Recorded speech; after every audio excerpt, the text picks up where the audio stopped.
Shalom, selamat pagi, Happy Sweat Family yang dikasihi Tuhan Yesus. Berjumpa kembali dalam renungan harian GSJ Aswat. Sebelum kita mulai, baiklah kita berdoa terlebih dahulu. Bapa, terima kasih untuk pagi hari ini. Kalau kami boleh bangun dengan badan yang segar Tuhan, itu karena kasih dan kebaikan Tuhan. Sebentar sebelum kami melakukan aktivitas, kami mau mendengarkan firman-Mu lewat renungan ini Tuhan. Beri kami hikmat dan pengertian sehingga kami dapat mengerti dan memahami, sehingga kami dapat melakukan apa yang Tuhan inginkan. Dalam nama Tuhan Yesus kami berdoa. Amin. Selamat pagi sekali lagi. Sebelum kita mendengarkan akan renungan, saya mau flashback sedikit ya. Karena beberapa minggu ini kita membahas mengenai asumsi. Jadi pengertian dari asumsi itu adalah pemikiran dari diri kita sendiri atau pemahaman dari kita ya. Kita mengandai-andai atau mengira-mengira sesuatu hal yang terjadi itu berdasarkan pemahaman kita atau pemikiran atau perasaan kita semacam. Jadi tidak ada bukti real yang nyata gitu.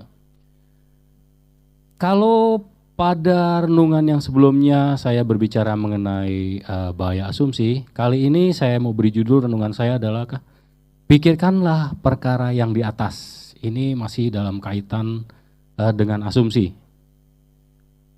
Seringkali kita itu sering berasumsi ya. Kenapa sih kita tuh sering banget untuk berasumsi gitu. Saya mencatat bahwa kita sering berasumsi itu karena kecenderungan manusia itu ya ingin menilai sesuatu hal ya, yang dia lihat, dia dengar, dan dia rasakan. Jadi dengan apa yang dia input yang dia terima, itu dia nilai gitu. Saya banyak hal mengalami yang namanya asumsi terutama kepada orang lain gitu ya. Pernah ada orang baru gitu ya di tempat kerja saya, dia baru melamar dan saya melihat dari pertama kali orangnya, itu saya beranggapan bahwa orang ini sepertinya tidak bisa melakukan sesuatu gitu. Dari pandangan pertama aja atau dari pertemuan pertama, saya udah menilai dia bahwa dia tidak bisa berbuat apa-apa gitu. Dan itu adalah sesuatu yang keliru. Dan ternyata setelah dia masuk, wah luar biasa ya. Maksudnya dia bisa di luar dari prediksi yang saya bayangkan gitu. Lalu kembali lagi bagaimana caranya agar kita itu tidak cepat berasumsi. Terutama berasumsi negatif ya pada orang lain gitu.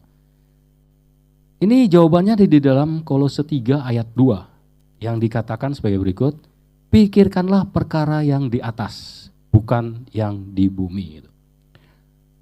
Kita tahu bahwa perkara yang di atas itu adalah yang sifatnya rohani, sifatnya ilahi. Sedangkan perkara yang di bumi itu sifatnya keduniawian gitu ya. Jadi sini saya akan menekankan pikirkanlah perkara yang di atas. Maksudnya apa sih pikirkan perkara yang di atas? Ya seringkali dalam kehidupan kita yang jalanin ini nih ya. Di saat kita harus menilai, di saat kita harus mempertimbangkan sesuatu ya, memikirkan sesuatu, hendaklah kita itu dari sudut pandang Allah. Kalau kita berpikir dari sudut pandang Allah, maka pikiran kita harus disesuaikan atau tindakan kita itu sesuai dengan pikiran dan tindakan Allah. Nah jadi maunya Allah itu. Saya melihat ya, kalau cara pandang kita disesuaikan dengan cara pandang Allah. Saya menganalogikan sebagai seorang siswa, di mana kalau dia itu belajar, tentu aja ada satu sumber buku ya, pegangan gitu yang dia belajar. Dan pada saat penilaian, tentunya guru juga menilai dari apa yang dia berikan sumber itu, yaitu buku tersebut. Jadi sama-sama muridnya dari sumber buku dan gurunya menilai dari sumber buku yang sama. Jadi murid itu tidak mungkin dia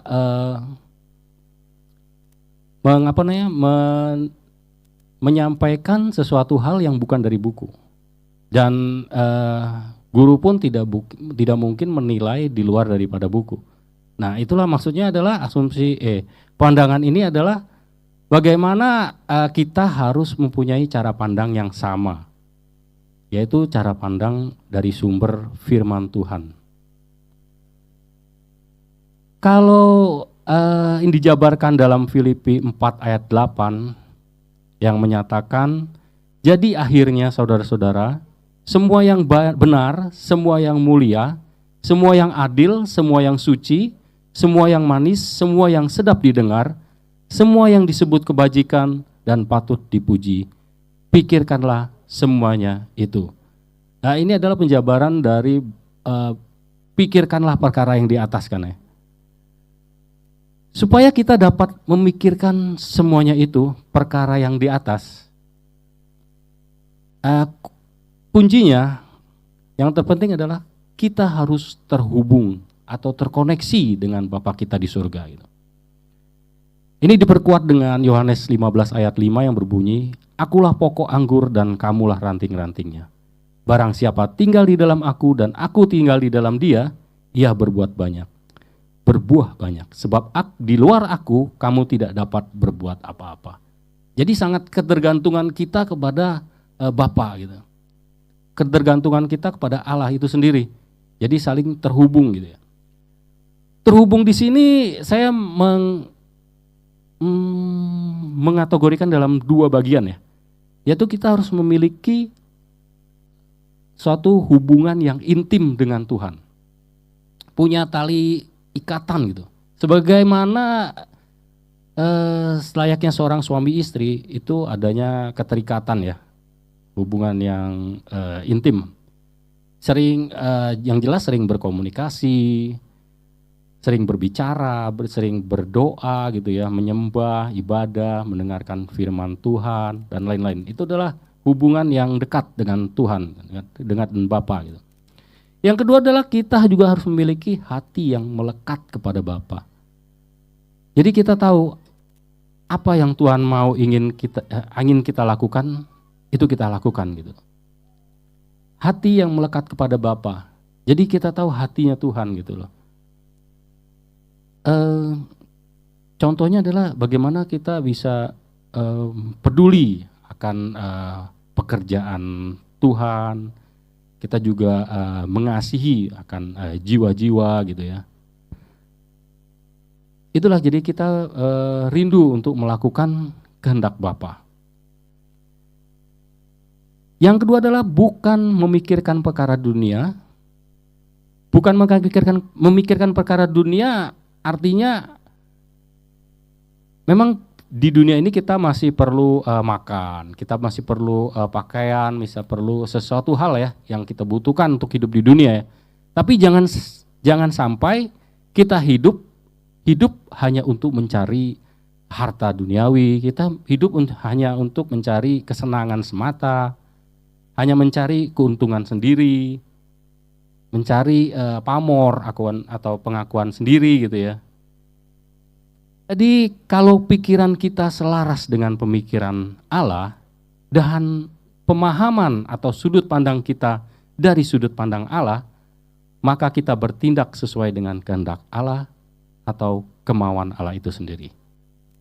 Demikian renungan kali ini, semoga menjadi berkat bagi kita semua.